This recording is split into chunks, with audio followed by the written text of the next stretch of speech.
श्री स्वामी समर्थ.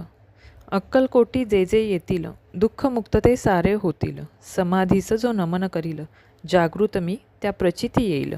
देह जरी मी गेलो सोडून, भक्त हाकेला येईन धावून. दृढ श्रद्धा ज्याची मम ठाई, सांभाळीन त्या होऊन आई. स्वामी कृपानुभव. सन 1994-95ची गोष्ट असावी. आमच्या इथं स्वामी भक्तांसाठी अक्कलकोट स्वामींच्या दर्शनासाठी सहल आयोजित केली होती. या सहलीत अनेक स्वामी भक्त सहभागी झाले होते. स्वामी नामाच्या जयघोषात अक्कलकोटला केव्हा पोहोचलो ते समजलेही नाही.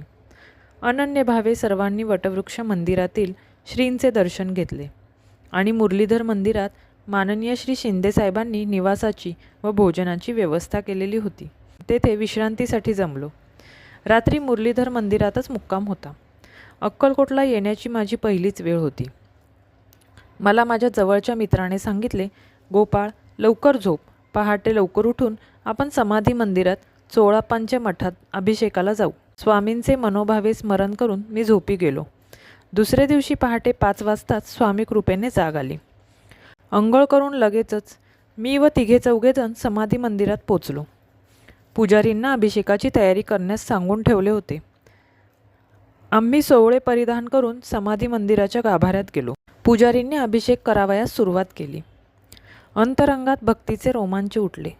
समाधीवरून हात फिरवताना जणू समर्थांना अभ्यंग स्नानच घालत आहोत असा साक्षात्कार होऊ लागला. नेत्रातून गहिवर दाटून अश्रुधारा वाहू लागल्या. समर्थांना स्नान घालण्याची संधी मिळाली. मन आनंदाने भरून गेले. गाभाऱ्यातच वरच्या बाजूला स्वामींचा फोटो होता. त्यातील स्वामींना मी विनंती केली, स्वामी, माझे घरी याल का? माझे मायबाप, भाऊ बहीण सगळे तुम्हीच आहात. मजवर तुमची कृपाछाया सदैव राहू द्या, असे मी मनातच म्हणत होतो. स्वामींच्या फोटोवर माझी नजर खिळल्याचे मित्राच्या लक्षात आल्यावर त्याने विचारले, स्वामी काय म्हणाले? मी लगेच त्याला सांगितले, मी स्वामींना माझ्या घरी या असे म्हणालो व स्वामी मला म्हणाले, हो येतो की. त्यानंतर पुन्हा मुरलीधर मंदिरात आलो. यानंतर साधारण 2-3 आठवड्यानंतर माझ्या घरामागे असलेल्या औदुंबर वृक्षाच्या जमिनीतून साधारण 6 ते 7 फूट अंतरावर पूर्व दिशेच्या खोबणीत वटवृक्षाचे छोटेसे रोप दिसू लागले.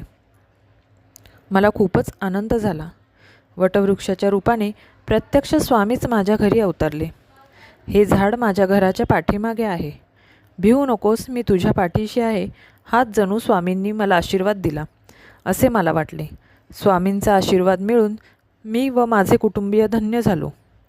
या स्वामींच्या प्रकटीकरणापासून स्वामी कृपेने ज्या इच्छा मी अथवा आमच्या घरात प्रकट केल्या गेल्या त्या इच्छा स्वामींच्या कृपाप्रसादानेच पूर्ण होत गेल्या. या घरात आता कोणतीच उणीव स्वामींनी ठेवलेली नाही. स्वामी महाराजांचे चरणी माझे कोटी कोटी प्रणाम. स्वामी नामानेच या देहाचे सार्थक व्हावे ही स्वामीचरणी विनम्र प्रार्थना. श्री स्वामी समर्थ. जय जय स्वामी समर्थ. श्री